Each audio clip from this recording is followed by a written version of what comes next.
everyone, I'm Donna Stellhorn, and today we are talking about Feng Shui from a very practical aspect of what to do when you rent a single room in a house.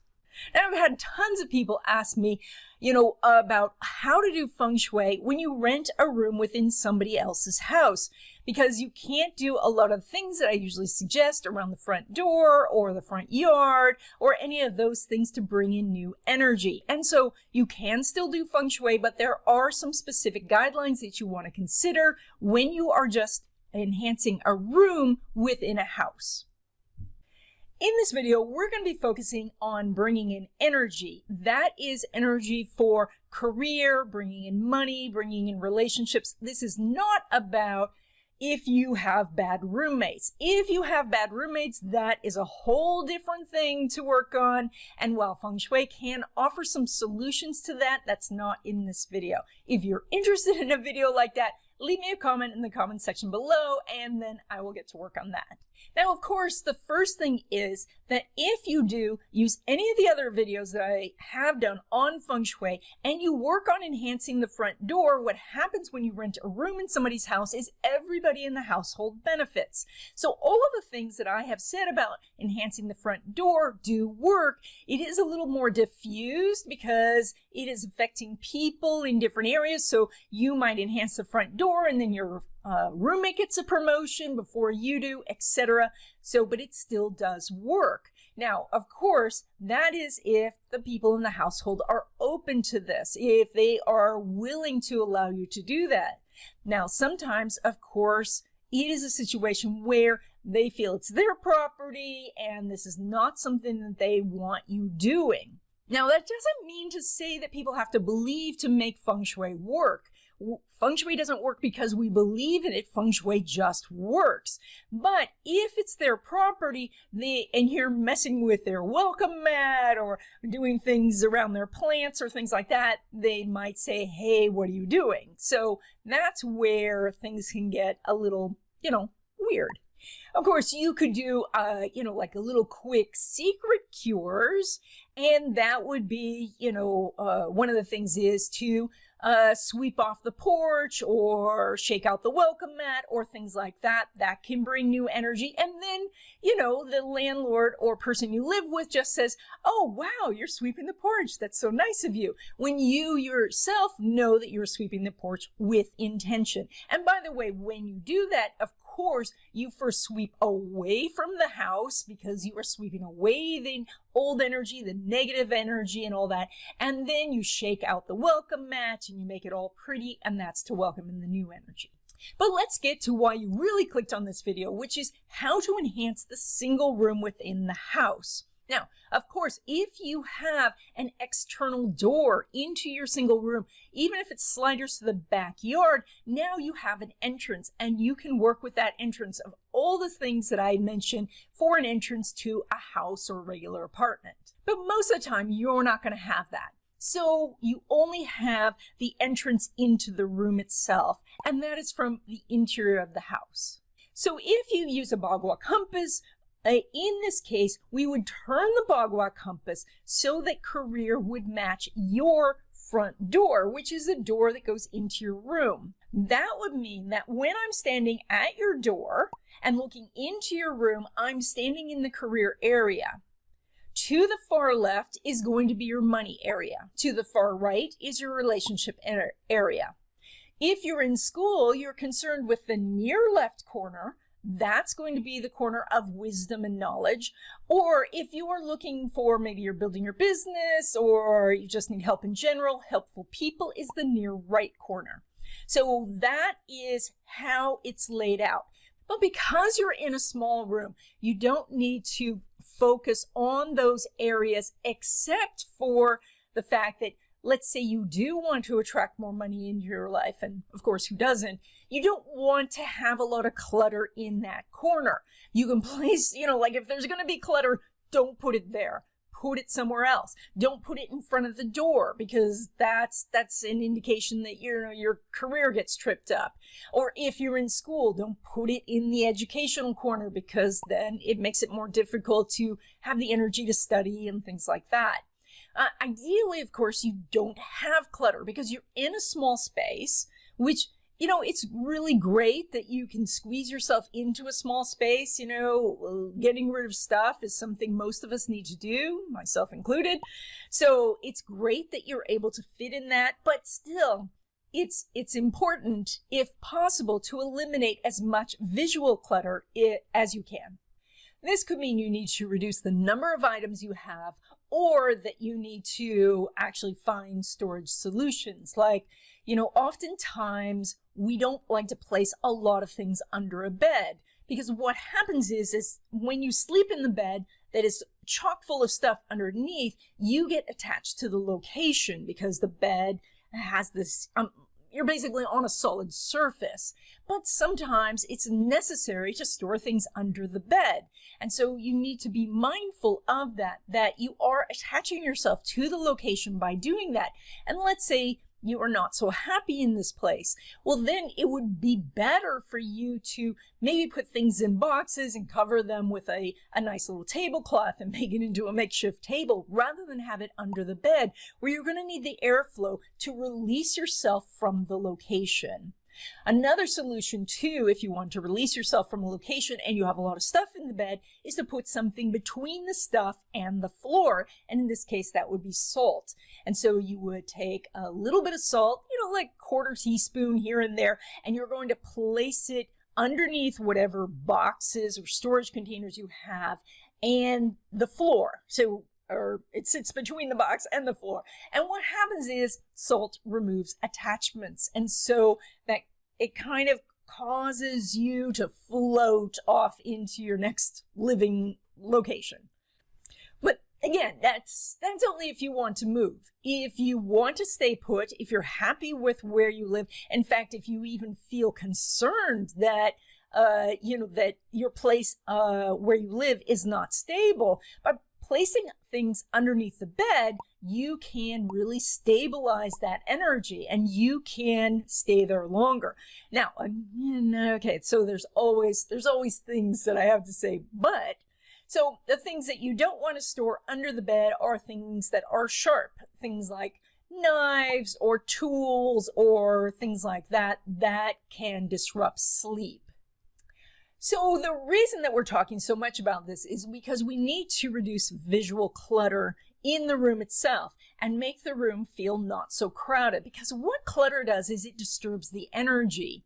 If there's nothing really for your eyes to fall on, if there is nothing in the room that seems like this pleasant, restful place where you can be, well, then you get stressed. And then to deal with the stress, you will look for short-term solutions rather than long-term solutions. It makes it very difficult for you to not procrastinate or not put off important decisions, but it also makes it difficult to do things that are more long-term.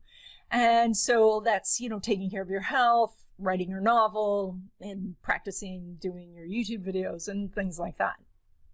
Now, visual clutter includes the walls too. And so if you have like a bulletin board or something like that, if everything on the bulletin board is kind of straight and orderly, and if you regularly go through it and update it, then that's great. But if it's kind of a jumble, things like collages and things like that are great in small amounts. But if the whole room looks like a collage, then it's just too much where you don't have a clear goal, you don't have a clear path ahead. Another way to reduce a sense of clutter is to make your bed every single day.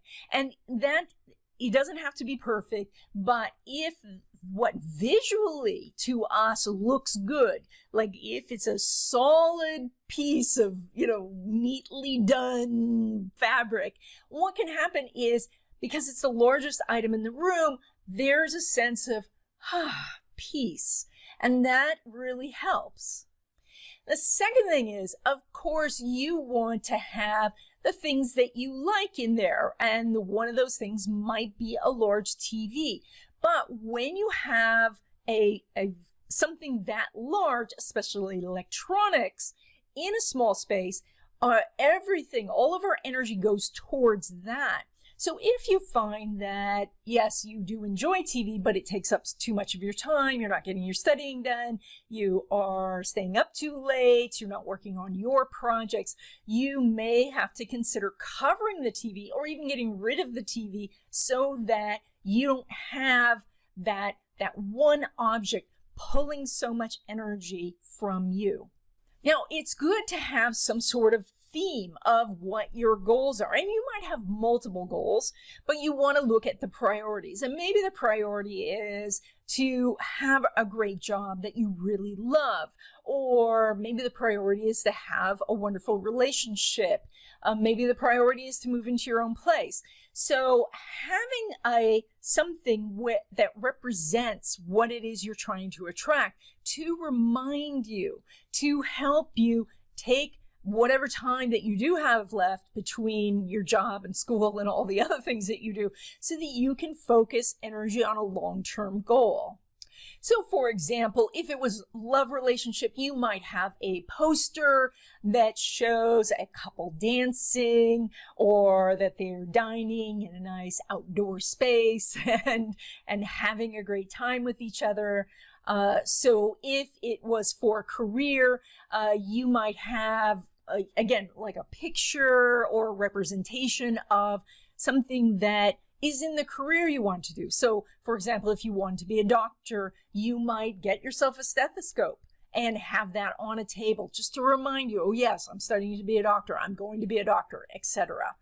So having that representation in a place that right as we open the door, you can see it, then sets the tone for the room itself and sets the energy. And then looking at what else is on the walls and making sure that whatever other decor is in there is not counter to your goals. So I did the feng shui of a woman who had an office and she wanted to have a more relaxed work environment. But the pictures on her wall were all of New York City, and they were all time-lapse, so everything looked like it was moving really fast. It was like blurry. And so she had that energy just beaming back to her of hurry, hurry, hurry. And so changing those pictures out helped her be more in line with her true goal of having this peaceful, relaxed work environment. Now, if you're wanting to place actual feng shui cures, and again, not every school of feng shui uses the cures, mine does, but again, you can do a lot with just furniture choices, color choices, and these types of symbols that I was talking about, you know, like the poster and things like that. But if you want to use feng shui cures, you can do ones that are really, really small. You don't have to do large things. So, for example, one of the best cures for attracting money is coins. And you can use Chinese coins, but you can also use coins from whatever country you live in. And you can place those coins on windowsills in stacks, odd numbers are best, or you can actually place coins over the door jamb of your door. So that would be bringing in money from a career. And so they're going to be, of course, on the inside, and they're just going to be lined up there. Again, odd numbers are best. And so every time you're maybe lying in bed or you turn to look at the door, you see the coins. Now, what that does is that activates your energy to find opportunities. You can also use things like lucky cats and lucky money frogs and little dragons and things like that. They come really small. You can find like a 1-inch high little lucky money cat, and that will work just fine. And so you can place that in the room itself. Again, you would open the door, see the lucky money cat on the other side of the room. Even though he's tiny, you remember that he's there. And so that helps you and attract money opportunities. But it is more so that, again, visually, that the place itself is this peaceful place. It's your sanctuary. It's where you re-energize and where you can, through the magic of the internet, work on your next business or work on school or work on your bigger goals. Now, I've been asked about plants a lot, and A live plant, of course, is much better than using an artificial plant because artificial plants don't have any energy. Visually, they do help, okay? So when we see the artificial plants, we do think healing and growth, and so that's good. But if you have a live plant, it's actually bringing in energy for healing and growth on its own, so it actually ups the energy.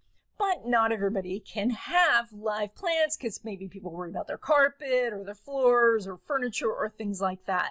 If you can have one that's really, really tiny, again, you just want to have a plant that supports what your real goals are.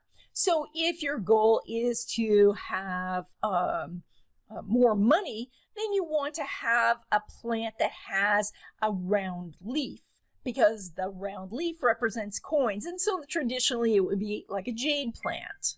If you're looking for, say, love, you would want to do one of those little mini rose bushes, you know, and again, it's not going to last forever, so you might have to buy one every 3 or 4 months, but you would get one of those because roses represent attracting love, but a love that's gentle with you, a love that wants to basically uplift you and take care of you, because you can't grab a rose. You can't be rough with a rose, you know, because it has thorns. And so the rose attracts the energy, but it makes it lovely. Maybe you need some healing. So then you would do an herb plant such as rosemary, which also helps you feel stronger. It helps you repel negativity or things like that. Basil's a really popular one because it can attract both love and money. So it kind of does double duty. And if you want people to just leave you alone, they can get one of those little tiny cactuses. And so it's got little like pointy things. And so that helps keep people away. So overall, reduce the clutter if at all possible. I mean, get it down so visually you have a comfortable looking space. And then you can start to focus the energy on your goal with representations of that goal. And then finally, you can add in Feng Shui cures to enhance that energy. So if you have any questions, leave them in the description box below or send me an email. I'll be happy to look at it. If you haven't already, please subscribe. Hit the like button if you like videos like this, and stay tuned because LaRue is coming up.